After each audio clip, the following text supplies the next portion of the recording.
Okay, today's video is about tearing down a 2 terabyte Sky Box. This is the, see it says 2 terabyte, this is the rarer version of the old Sky HD box. The ordinary ones were 500 gig. And this is 2 terabyte. So I'm just going to show how to get this thing apart. Why am I doing this? Because I found it useful to get the 2 terabyte hard drives out of these old machines rather than just throw them away, which a lot of people are doing now because they've gone to Sky Q. It's useful to get the hard disk out because they're usually in pretty good condition, and it's good to go into, like if you're building a PC. I've got a 500 gig SSD in my machine, plus I got 4 of these 2 terabyte discs, which gives me 8 terabyte. And I looked online this morning, and the cheapest 2 terabyte hard drive I could find, noisy screwdriver, was £65, I think it was. I mean, that was for SATA free.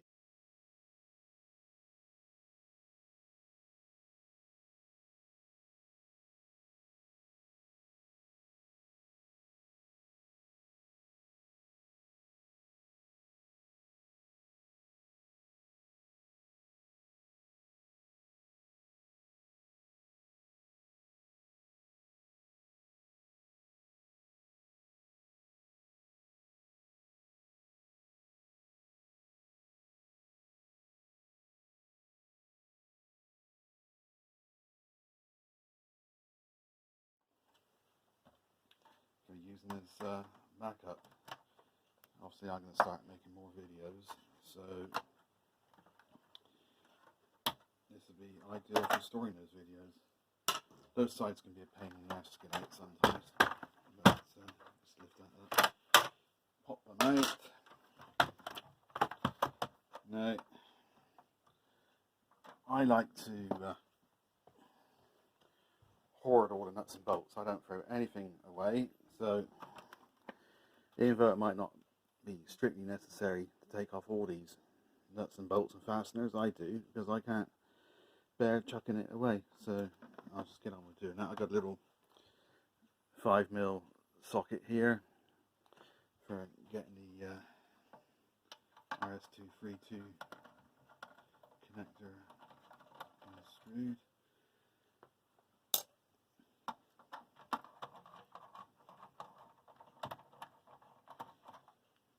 So I've done a few of these now. It's quite straightforward, really. That can be a bit of a hassle if you haven't done it before. So, got an 11mm socket there for the LMB connections.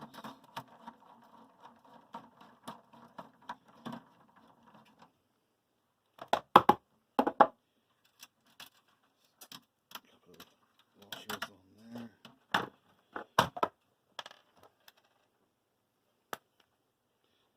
Damn screw, the damn nut's gone stuck up inside the socket. Oh, what the hell, sort that out. Oh, it's come out.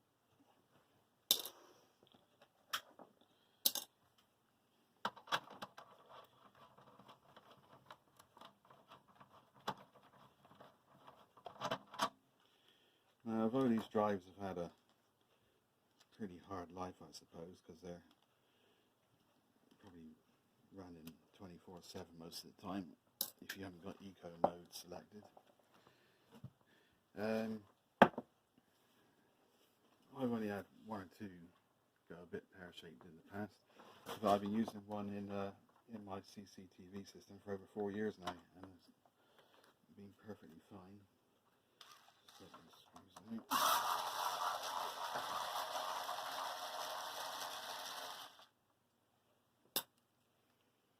There's quite a few of these little things.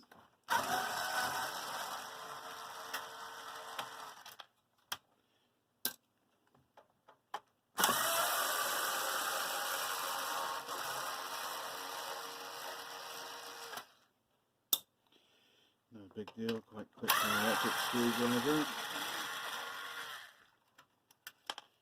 is a bit noisy.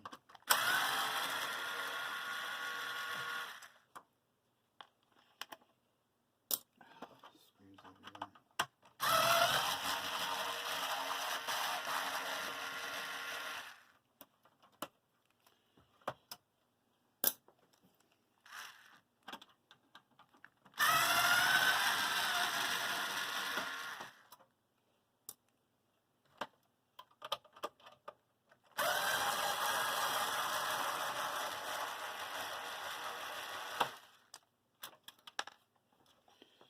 And there's a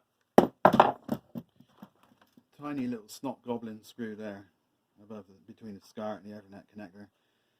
It pays to get that one out as well, makes the circuit board easier to remove inside. It's quite a long little beastie.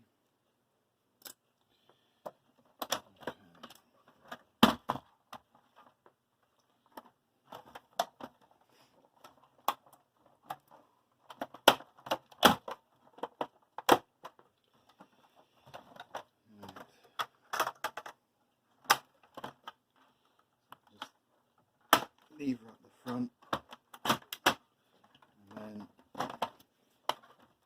putting these sides away a bit, you should be able to get rid of the covers like that. Do it easy.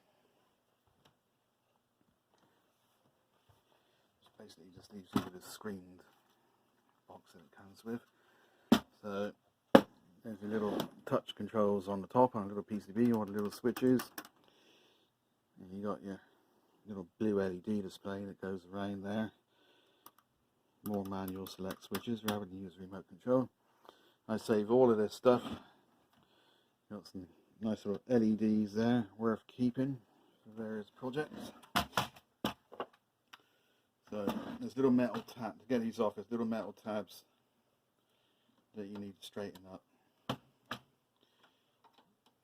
Quite a few of those. They just hold the PCB in place. And I've got all of those. There's a couple on top there.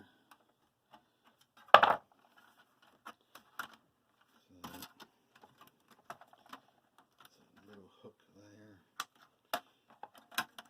Usually just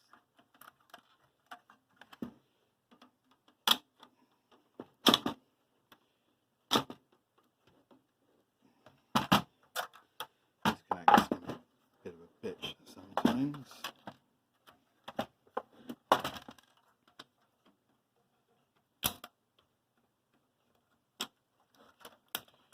There we go, we got it.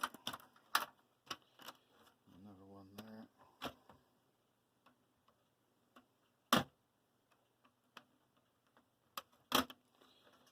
Of course, that would be a lot easier if I remember to bring my screwdriver in as well.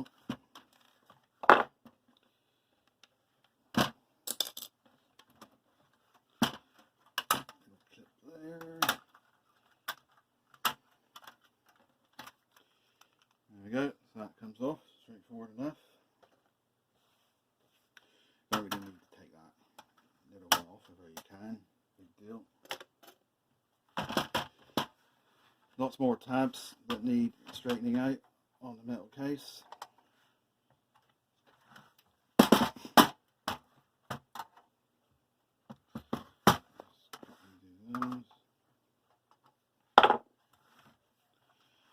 It is a while since I've done one of these, so yes, I was going to say I'm hoping it will just come off. It does, revealing all the gubbins inside. There's quite a lot of useful components inside these boxes. There's a nice heat sink there. Let's get that one off first. I've used those on other projects. Let's just hold on with a clip. All you got to do is either lift that up or twist it a bit. Just leave it up. There you go. Nice little heat sink, good clean condition. None of that horrible white heatsink gunk that you see on a lot of things. Next thing you do is cut these cable ties. Make it easier to get things out. Unplug. See, that's probably easier to unplug it from the hard drive actually. Nice little SATA lead. Right, let's get this PCB out because that's going to be in the way. Unplug the fan. In fact, let's take the fan out. See the fan? These get very little use, those fans. The ones I've taken apart before have got no dust on them whatsoever, so it's like they don't ever even come on. So it's like practically a brand new fan for nothing.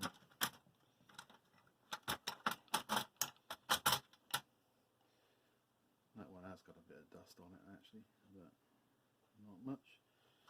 Again, I always save the screws. In fact, I screw those. I'll do it later, but I always keep the screws with the fan. Then you don't have to be farting about looking for screws in the future. Alright, let's get this PCB out of the way.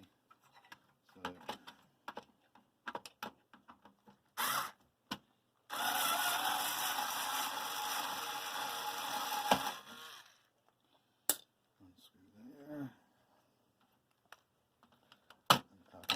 cable,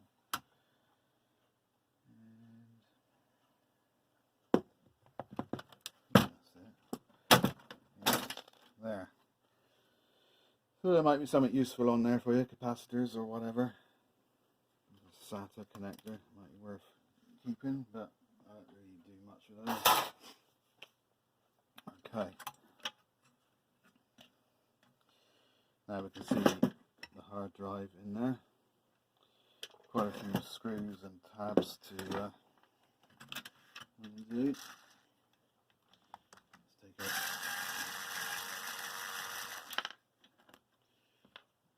I always put those screws to one side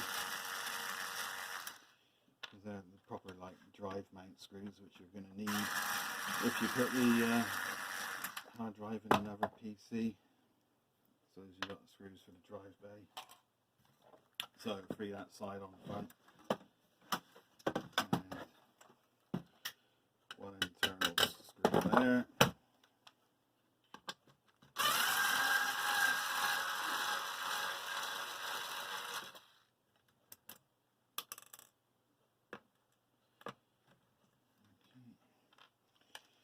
A couple of metal tabs there to straighten out before you can remove it.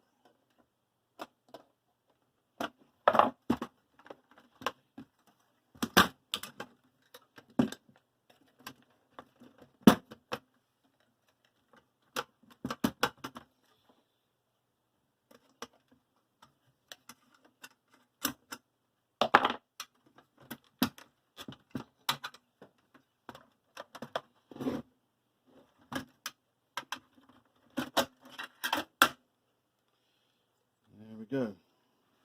Drive it out. Let's unplug that.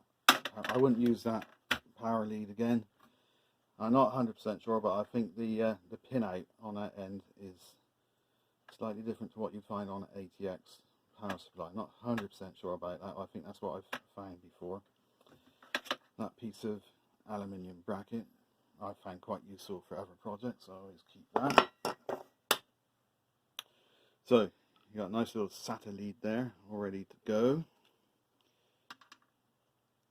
So unplug that one in. So just a couple more screws.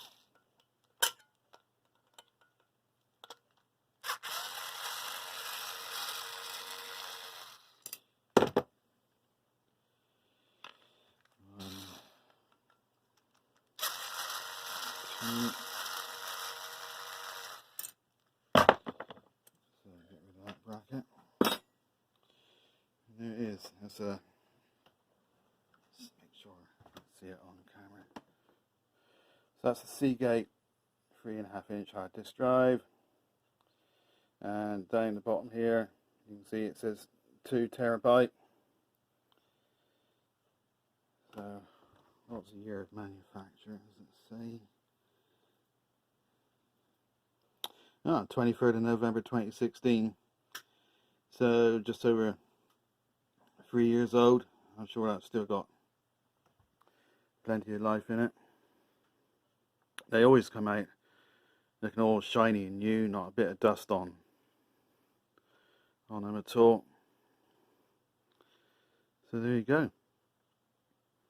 And according to my clock there on the camera, that only took just less than 16 minutes. And I paid £10 for that box from somebody off of eBay. A lot of people try to take the mick and they want 40 or 50 quid for them. And, you know, I wouldn't touch them with a barge pole. I mean, what's the point? You might as well buy a new hard drive at that price. But for 10 quid instead of 65 quid, can't go wrong, really. So you get your hard drive and a few nice bits and pieces to go with it. Okay. Hope that helps anybody who's thinking of taking one apart but don't know where to start with it. And it's dead easy to put into the computer. Sometimes they won't show up under my computer, so you have to go to Disk Manager and it'll probably be showing up as offline. You know, all you need to do is click to turn it online. I might show that in a separate video. And then just NTFS format, quick format. If you try to do the extra length format, it will take hours and hours and hours, and there's no point because all that's doing is error checking. Doesn't really do anything else. So just do a quick NTFS format on it, and it should be good to go in your PC. Right, there you go. Thanks for watching.